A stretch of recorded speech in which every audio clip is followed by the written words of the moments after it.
Good morning to you, and I'm glad that you could join us this morning.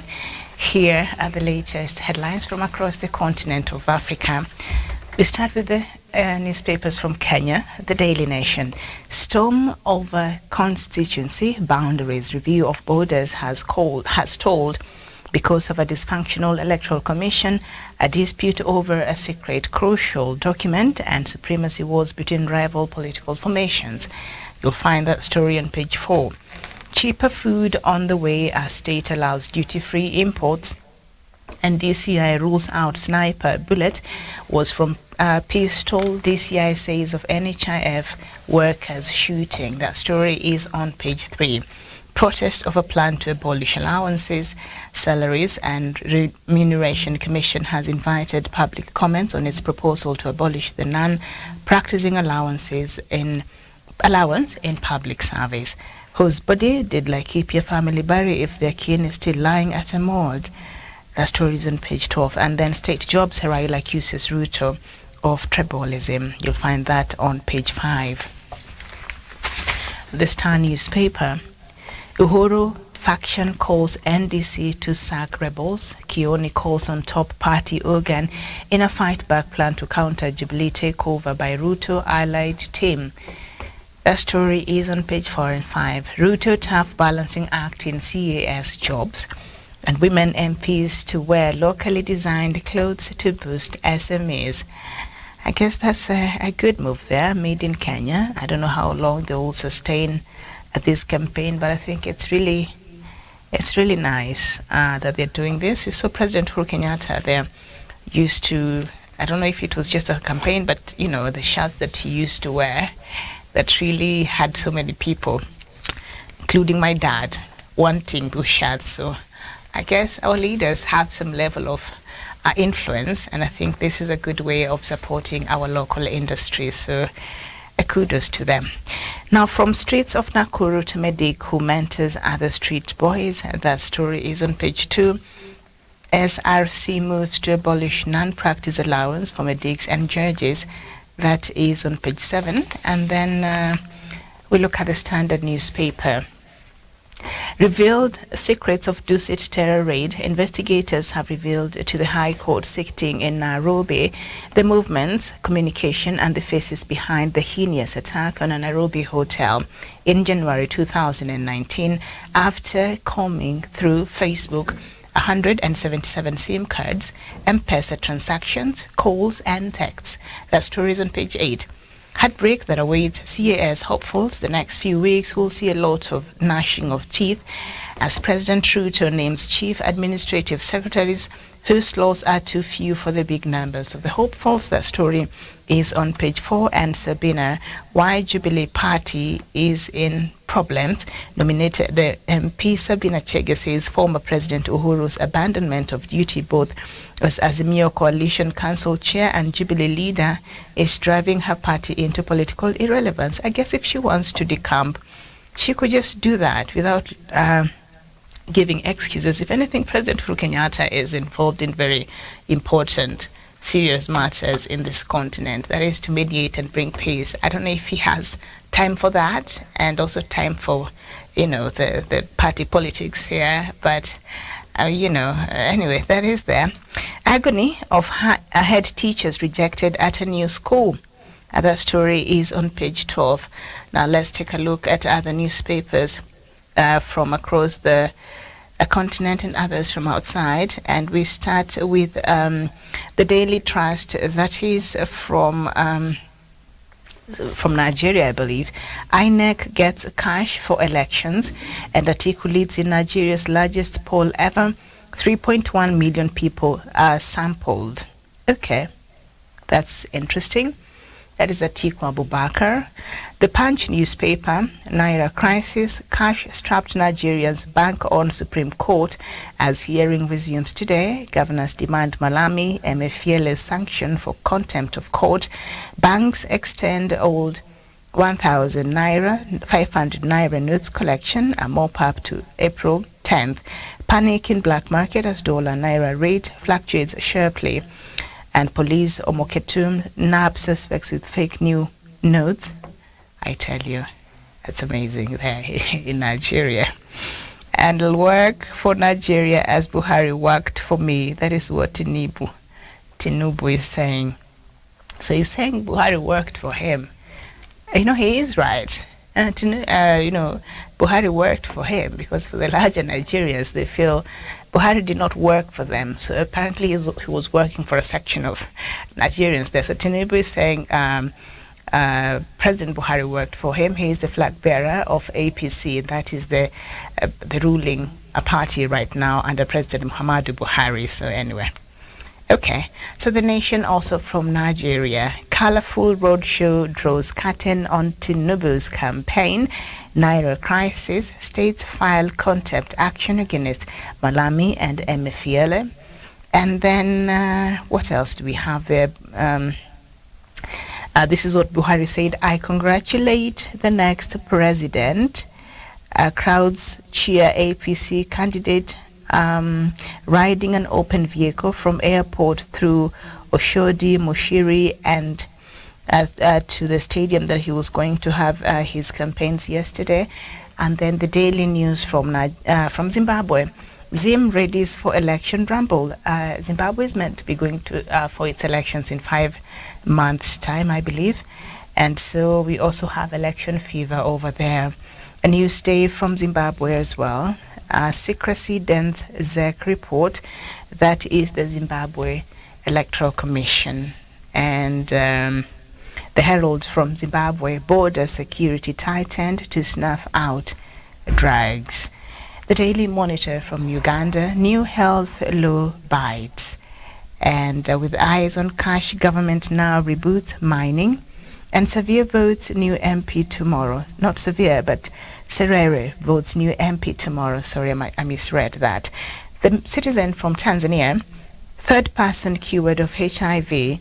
Health stakeholders yesterday received reports of a third person being cured of HIV with cautious optimism, saying treatment by way of stem cell transplants was both complicated and expensive. And then government notes to EACOP restates commitment.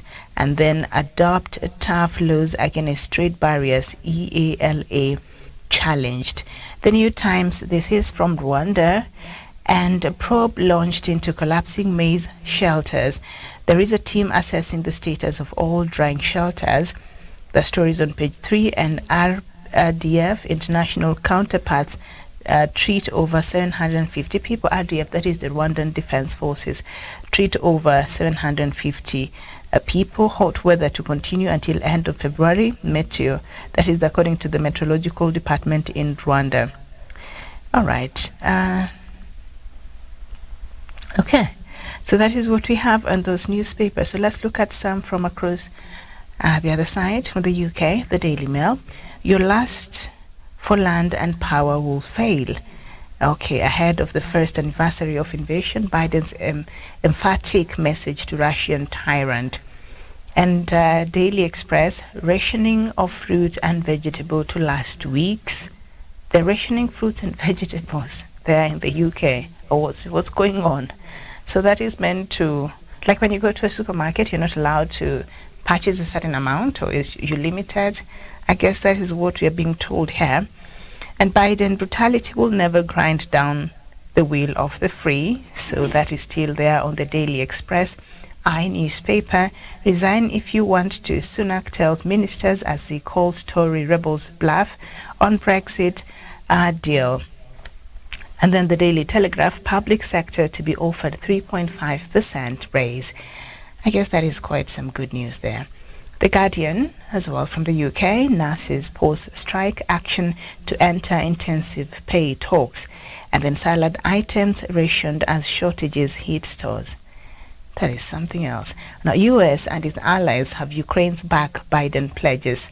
So that is what we have in those newspapers from across Africa and those ones from the UK. So you are now up to date. A very, very good morning to you. Good afternoon, good evening. It is about 12 minutes past 10 a.m. here in Nairobi. And the latest sports news before I get on to the weather.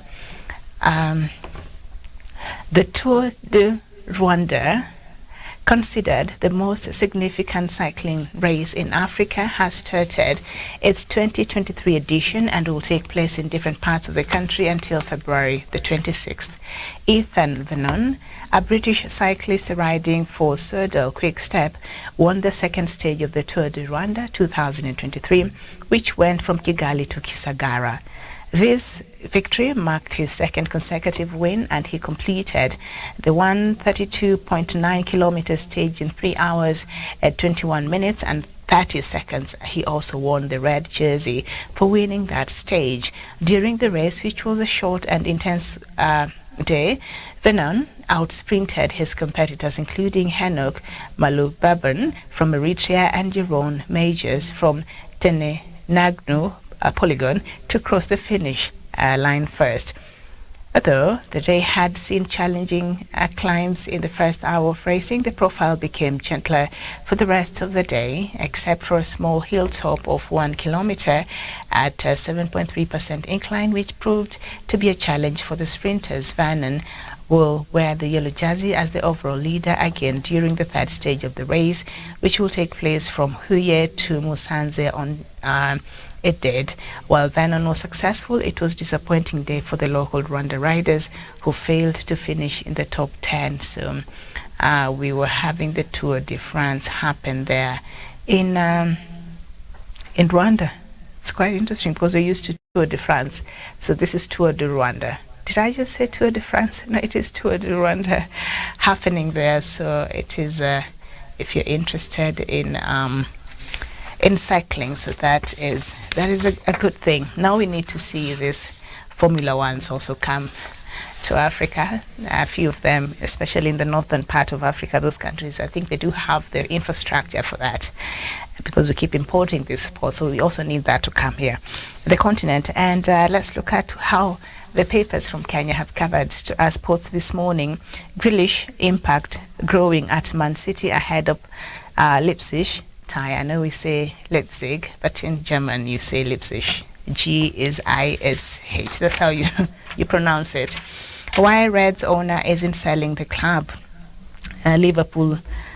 John Henry bought Liverpool in 2010 from Tom Hicks and George Gillett. American basketball star LeBron James has been a part owner of the EPL side since 2011, and Liverpool owner John Henry says he's not selling the Premier League club, but does expect some investment. Henry's Fenway Sports Group, FSG, which bought Liverpool in 2010, said November it will consider new shareholders in the Reds. So that is the long and short of that. All right, so that is what we have. And KPC to begin KVF League title defense against Nairobi Prisons. And then Nasirit ready to fight Tanzania's Husna Samba, and Zuhura defies odds to win Coast Region's top seat. So that is what we have in some of those in the Standard newspaper. And then UEFA Champions League, Manchester City travels to RB Leipzig today, but all is not well and off the field for the English champions. That is what we have there. And then Ugandan sprinter Nyamahunge fires warning at rivals, and Lukaku struggling to return as Porto visit Milan, and ex-Brazil star Dani Alves must remain in custody. That is according to the court. So that's what we have from the sports desk. Okay, so now let's quick look at what we have on some weather conditions this morning. Some key cities in Africa. Johannesburg is going to be mostly cloudy today with highs of 26 degrees and lows of 12 degrees. And Nairobi, highs of 30 degrees and lows of 15 degrees. It's going to be mostly sunny. Accra, highs of 32 degrees, lows of 26 degrees, and it's going to be partly cloudy. Dakar, 23 degrees, those are the highs that is expected today, and lows of 17 degrees, and it's going to be partly cloudy there in Dakar, Senegal. And in Abuja, the highs of 38 degrees and lows of 22 degrees, and it's going to be mostly sunny. So that is your weather update in a few cities across the continent of Africa. A very good morning to you. you're now up to date with that as well. So now, let's look at some news headlines that some of which I might have touched on while going through the headlines, and some of which I just need to bring you up to date with what is happening across the continent this morning. Now, South Sudan's President Salva Kiir and his deputy Riek Machar have agreed to scrap a controversial law that allows the National Security Service (NSS) to arrest people without an arrest warrant. This is a significant part of reforms agreed in a peace agreement to end a brutal 6-year civil war. Rights groups have described the NSS as a feared agency used to silence dissent and which has been accused of widespread human rights abuses.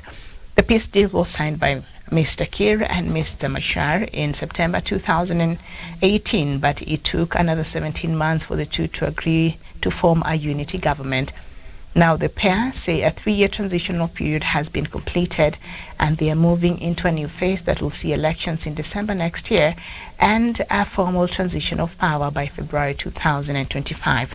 More than 400,000 people are thought to have died as a result of the conflict, and violence continues in parts of the country.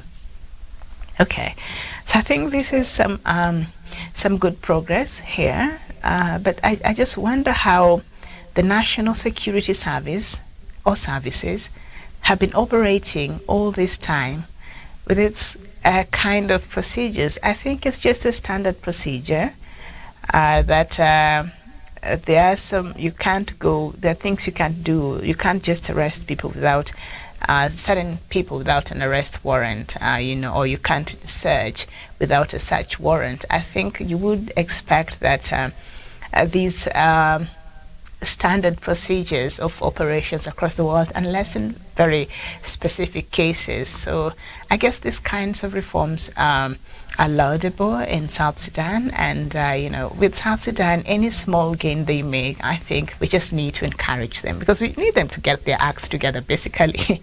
So whatever they do that seems to be headed the right direction and moving the country to the right direction, I think we just applaud South Sudan, and we pray that they're able also to work on these other bigger reforms, or implementing some of these aspects of the revitalized peace agreement of 2018 that are quite important, that they have been reluctant in implementing, or for whatever reasons. Sometimes they say it's because of lack of funds.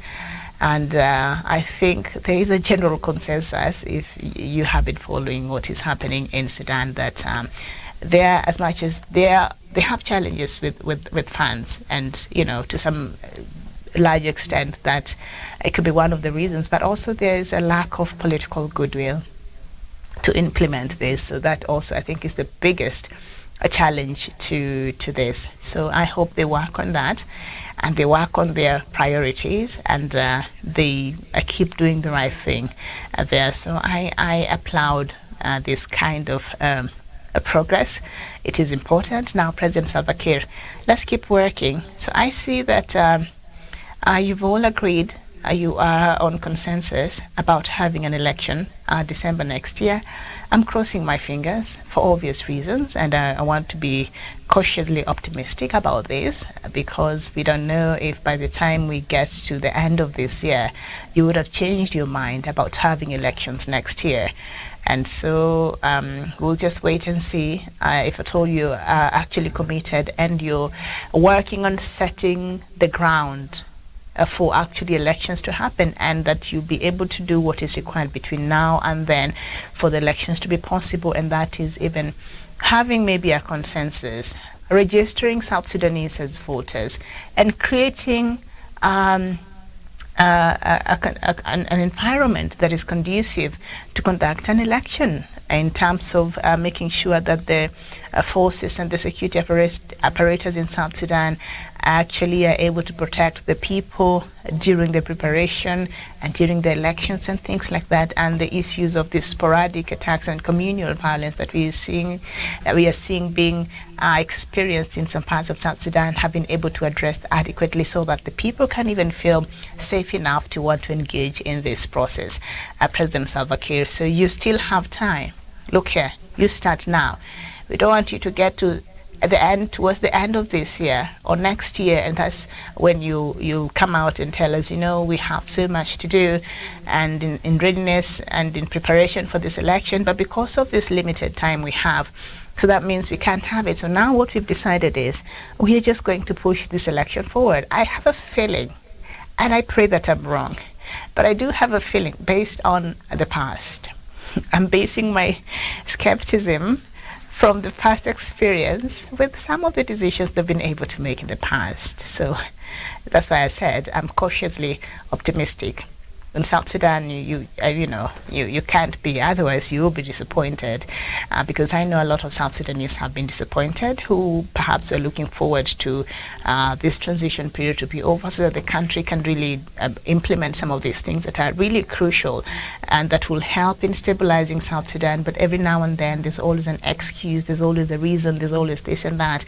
So the bigger picture is lost in these other things that they can't really solve. And so I'm just hoping this will not be the case. And I'm here rooting for a South Sudan that is more stable. I'm here rooting for this leadership to just do what's right for the people of South Sudan. And just to make sure that what needs to be done is done and in good time. So President Salva Kiir, you have time. Between now and the end of next year, you have time. And so I like that you have a framework. I think for the first time, I'm still cautiously optimistic, even when I'm liking all these things that they're saying. So they seem to be having a framework by which things are supposed to work out between now and then. And they have agreed on a 3-year, that they agreed on a 3-year transitional period. They've already completed that. And so now they're saying that elections will happen next year, December next year, and a formal transition of power by February 2025. So they've given us a framework. So now we know what we're working with and we know how to hold you accountable. And trust me, we shall do that. But all the same, I pray that you put everything that is required together. And if you need help in terms of funding some of these things or whatever kind of help you need, you start sounding the alarm early enough so that the stakeholders can come in and help. And I think the European Union and the United Nations have already expressed their willingness to help South Sudan, and they said whatever you need, in terms of preparation for these elections, we are here, especially the United Nations, we are here and we are willing and able to support you in terms of human capacity, in terms of be it fund or whichever way you want our support. We are here to support you. So let's take advantage of that, President Salva Kiir and the other leaders there. Let's take advantage of that and see that you do the right thing.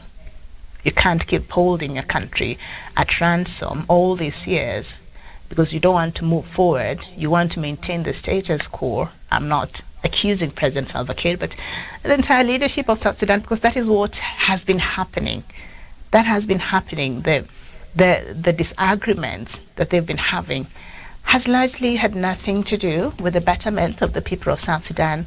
A lot of it is rooted in egoism, is rooted in greed and selfishness. And what am I supposed to get out of this? And what is this for me? And what is that? Like, it's just me. And at the end of the day, the people have lost. And the people of South Sudan have already lost so much in terms of the casualties, in terms of the number of people who have died, in terms of the number of people who have been uprooted from their homes, in terms of the number of people who are now living in the refugee camps, and they've had to seek for other safer places. So the people of South Sudan have already gone through so much and have already lost so much. And so I hope this is not another false hope that you're giving them, but I hope that the international community will put enough pressure, because we've discovered throughout this process that unless you put enough pressure on the leaders of South Sudan, you might never get any kind of good results. So I know even as they come to help, but we need to put pressure, but in a positive way, and with an aim of seeing that South Sudan gets out of this cycle of just going around They're just making movements, but they're not making progress. So we need them to stop making movements, just going round and round, and just make progress going forward, so that all of us can breathe and have a sign of relief, because a lot of people are praying and hoping and helping and wishing for South Sudan to be stable. So a lot is at stake, and I hope that the leadership of South Sudan are able to recognize that.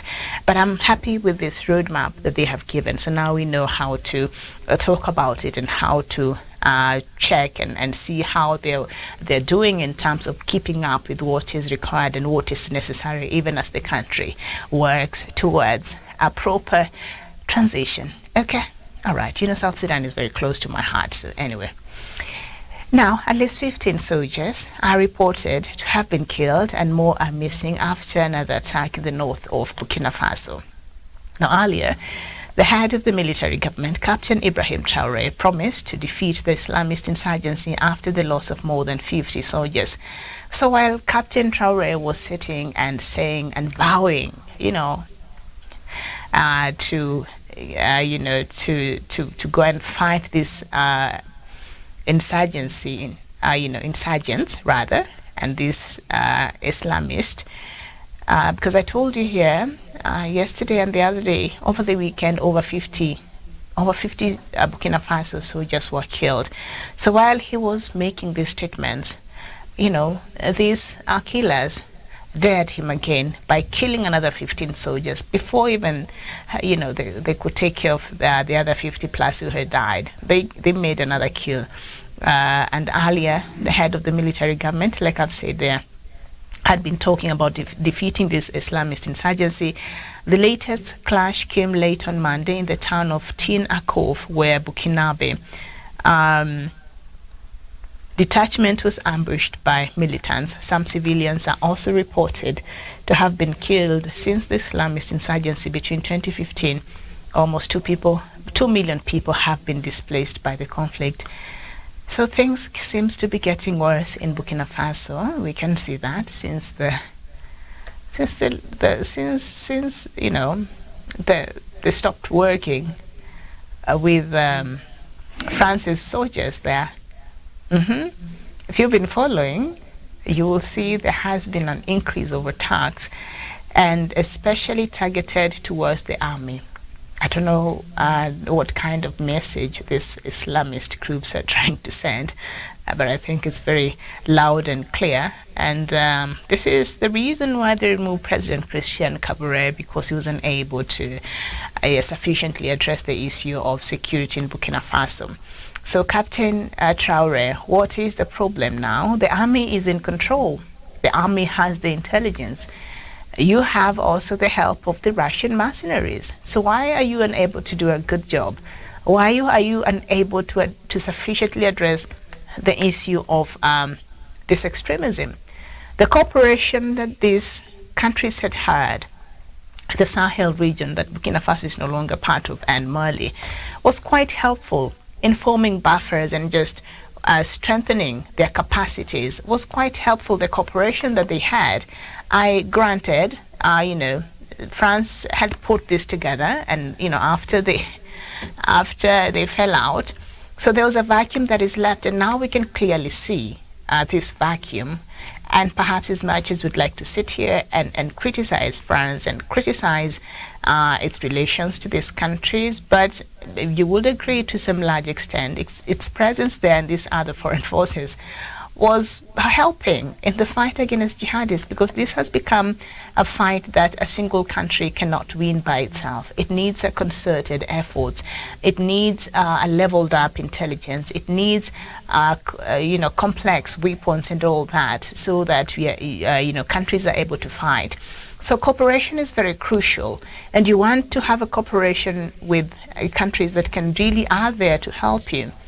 Since these mercenaries, of course, they have said, Burkina Faso have denounced these claims that there are any Russian mercenaries in their country, but the evidence says different. So there's, and since they've been there, we've not seen anything change. The situation is just worse. So while he's sitting there calling out these militants, what happens? They're carrying out attacks in other parts as he is talking. So I think something needs to be done, and needs to be done quickly, and Burkina Faso needs to really get its act together with Mali. They need to get their act together and work around finding a solution. This country, even if they don't want to be part of the G5 that was led by France, they need to create their own bloc as African countries. They need to come together and, create their own bloc and see how can they work together in the Sahel region, because, like I've said, one country cannot win this war. They require a coming together. Look at all these countries from East Africa that are in Somalia fighting Al-Shabaab. How long have they been there? And they're making progress, but still, it is something that is taking years. And this is just one problematic country in this region. So you can imagine you have these extremists in all these countries, how difficult that is. So you all need each other, and you all need to come together with a goal, a common goal and a common ground on fighting, and a strategy that you all agree upon on eliminating the issue of extremism in the Sahel region, and especially also in West Africa. So you all need to come together. And so if you were uncomfortable with that G5 Operation Burkina that France had formed, then you all can go ahead and form yours. I know ECOWAS was going to form an ECOWAS force, but the ECOWAS force, it had maybe two mandates. One was to fight extremist activities, and the other one is to make sure that there are no coups that are going to happen in West Africa now. The second part is I'll be sitting here waiting to see how they'll be able to handle that. No coups, will happen, or if at all a coup happens, if at all that army, will intervene in a country. I don't know. That is quite complicated. But the first one, I think that is something that they should talk about loudly, and they should hasten forming that ECOWAS force to fight the extremist activities in West Africa. That is quite important.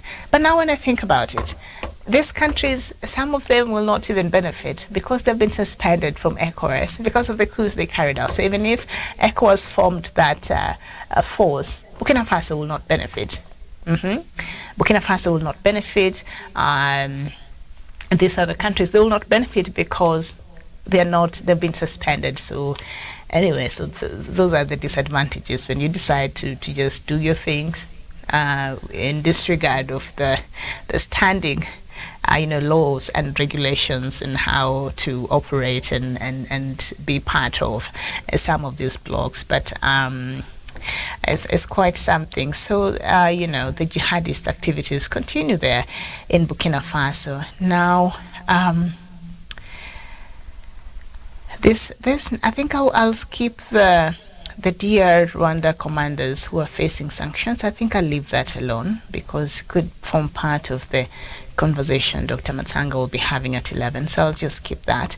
So let's just head over to another country that has become a favorite of mine, not for good reasons, but Mali. And the military-dominated Malian government has strongly protested against comments by European Council President Charles Michel, who recently said the Malian state is in the process of collapsing after the breakdown of the military alliance with the European countries against jihadists. The Malian Ministry of Foreign Affairs reported Monday evening in a statement posted on social networks that it had summoned the Chargé d'Affaires of the European Union delegation to Mali, Pascal Peronec. The ministry said it had notified him of the strong protest of Mali to the unfriendly, erroneous and aggressive comments of Charles Michel. The Malian ministry believes that these statements are part of a disinformation campaign underway against Mali.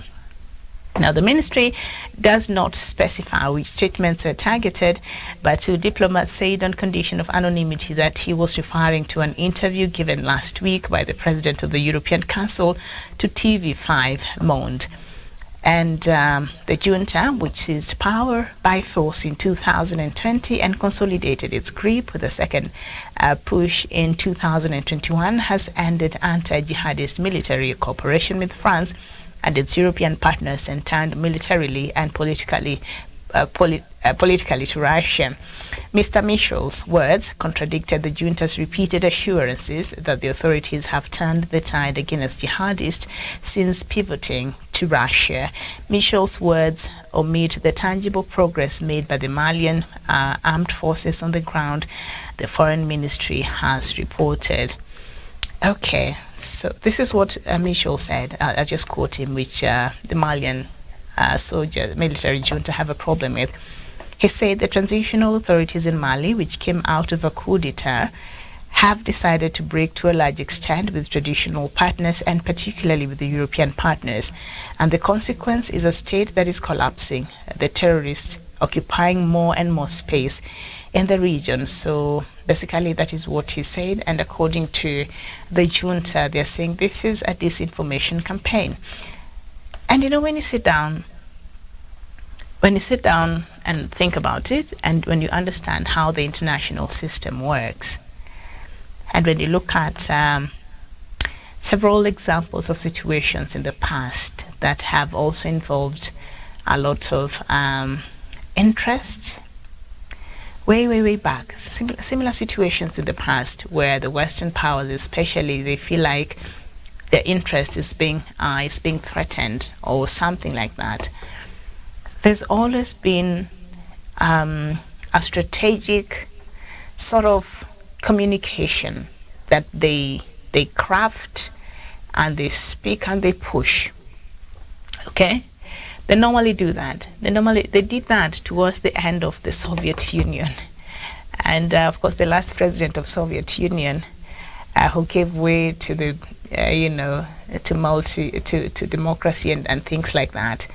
They came in and he was willing to work with them and all that. I'll not get into that. But when you look at how a country like the US and Britain and all that and the happenings behind the scenes, so what you see in the media and the statements that are being made, you'll think, well, but usually they're very crafty.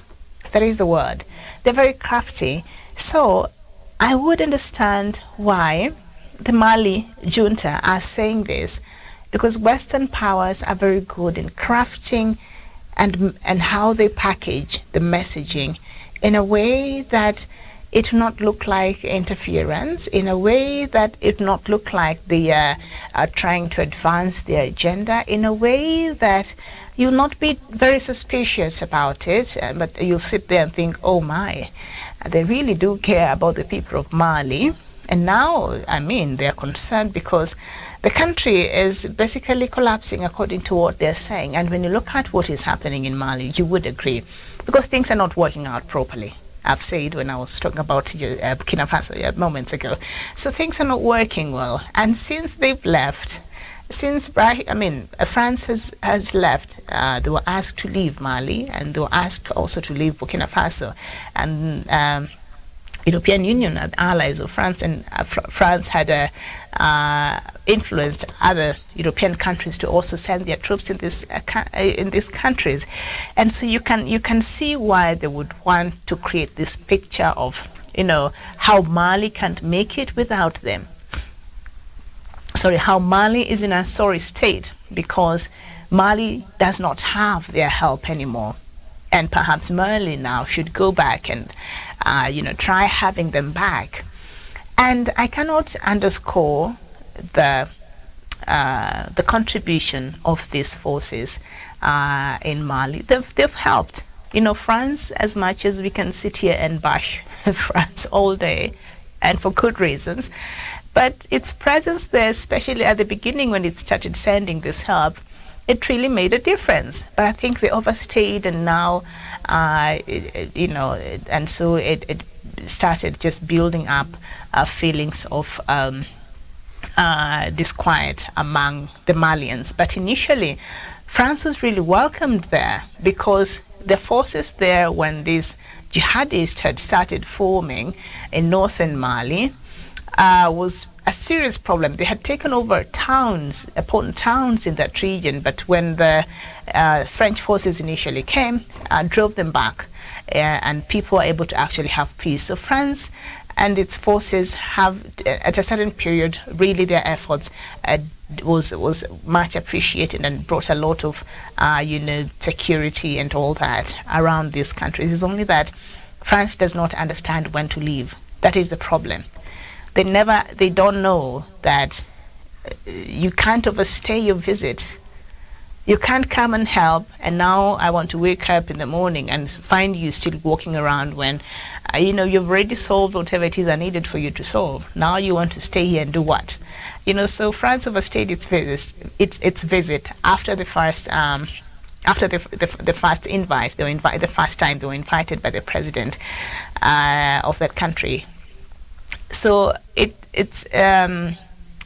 I can understand. And I think there was a time there were claims where I think, is it Mali, they were saying that this renewed attacks, it could be orchestrated by these other countries from Europe that are disgruntled by, Mali having severed ties with them. So that is also there, but there are no substantial evidence to back up these claims.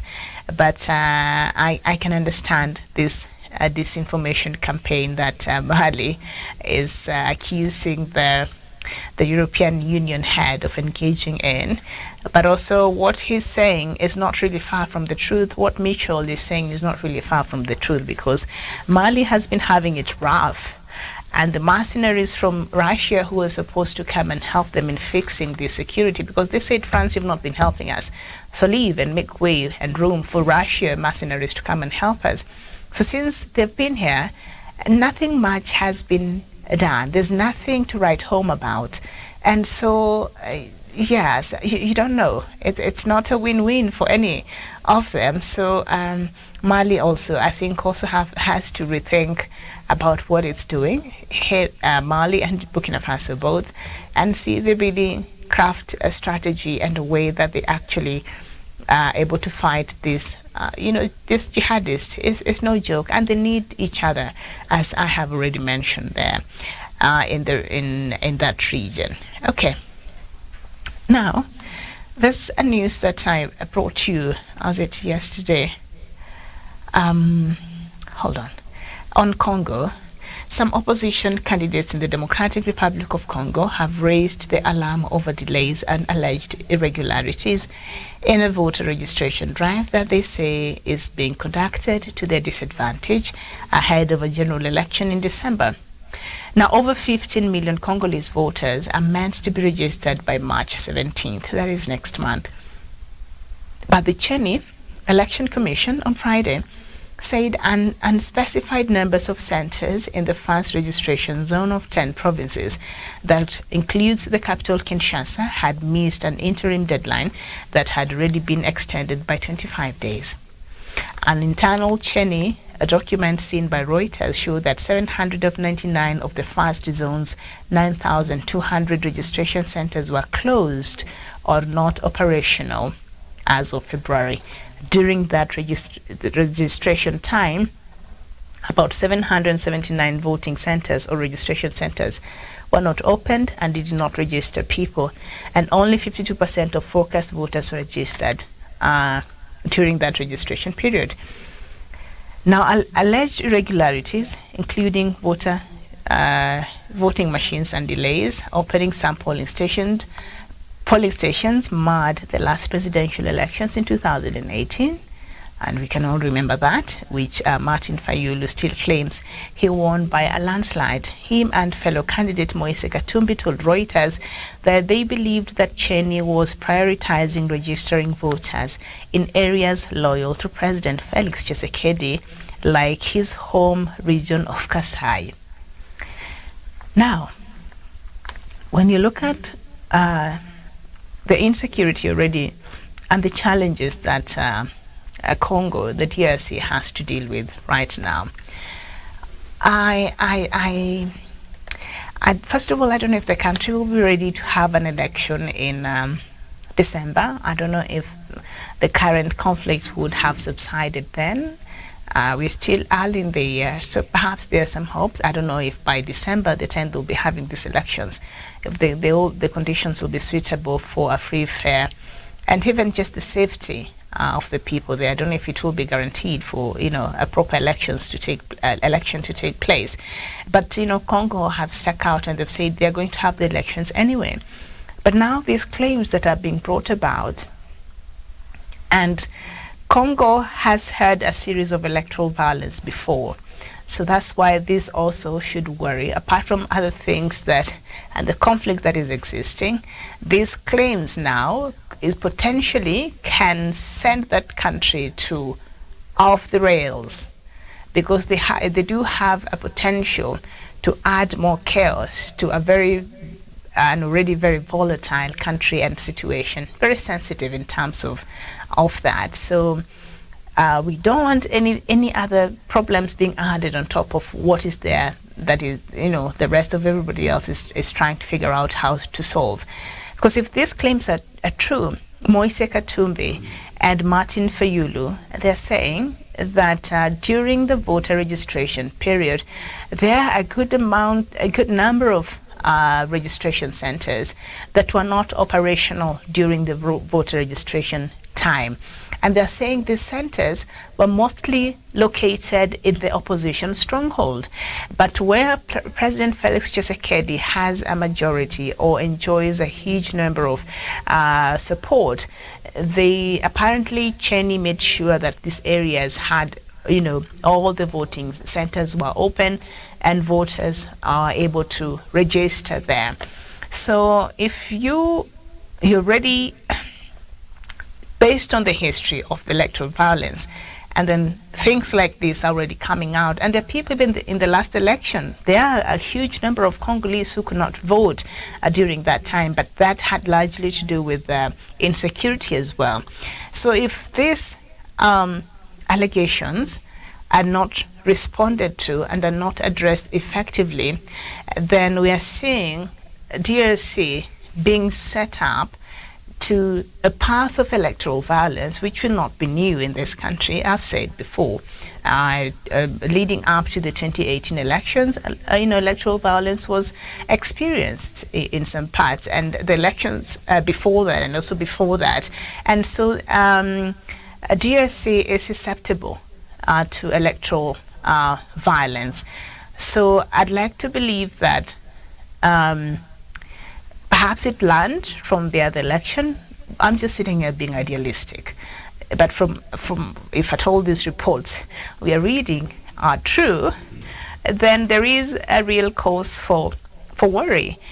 And Cheney must rectify, or Cheney must come out clearly and clarify this. And if at all these centers that these opposition leaders are saying people are not allowed to register as voters, then Cheney must prepare again for another voters registration exercise. Because I think if elections is in December, I think even if they prepare for another voter registration, in the middle of the year, they'll still have time to put up the registry together, the voter registrar together, and then they'll send it out in good time. So there's still time. There's still time. So I would urge the Electoral Commission of Democratic Republic of Congo. A lot is at stake in that country, and the last we want is another electoral violence added to the existing conflict. That will be disastrous for the Democratic Republic of Congo. So I think you should learn from the past and see that you clarify these matters, you address these concerns that are being raised by the opposition, and then you respond in a way that all the players will feel, even as the country readies itself for an election, the playing field is sort of leveled, and nobody is being given undue advantage. Martin Fayulu still believes he won the other election in 2018. And surely, from the reports that we had been receiving, Felix Tshisekedi was somewhere around number something. And then, before you know it, he was, after teaming up with the party of former President Joseph Kabila, he was announced the winner. And so that happened, and I think it's water under the bridge now. And the country is readying for another election. So if you can just sort out these issues, you have time. You have time, not so much time, but you have time to do the right thing, and you should address these issues. And even as the country prepares and readies itself for another election, that is just,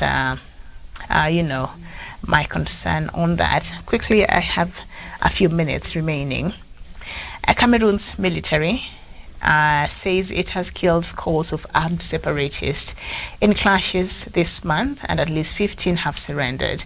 The rebels, who vowed to disrupt the March Senate elections in Cameroon's western regions, claim to have killed scores of government troops. Ndop district residents in Cameroon's restive northwest region say 7 bodies were found in bushes on Tuesday morning, following heavy fighting between the separatist rebels and government troops. Cameroon's Anglophone separatists have vowed to disrupt the March 12th elections for Senate, and last month killed 2 election officials.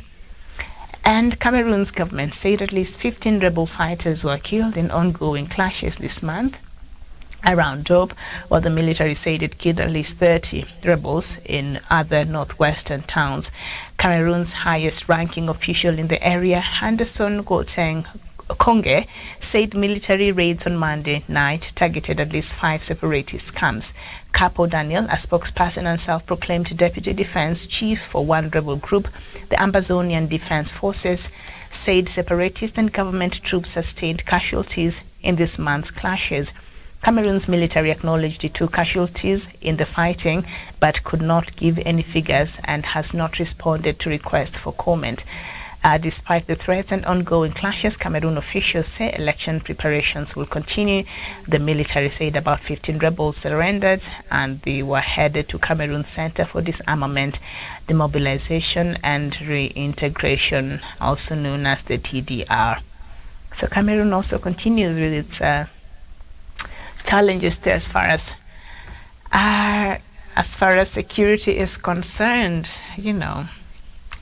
I'd like to know how Paul Biya is doing after the wonderful birthday celebration that he didn't even turn up for. Turned 90 about 2 weeks ago, I think.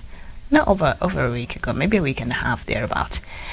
But anyway, the problem with the government and the Anglophones has continued, and their armed allegations that their armed wing has been fighting because Cameroon is meant to go to have its Senate elections, and they do not want elections to take part in the northwest region, which is part of the Anglophone region.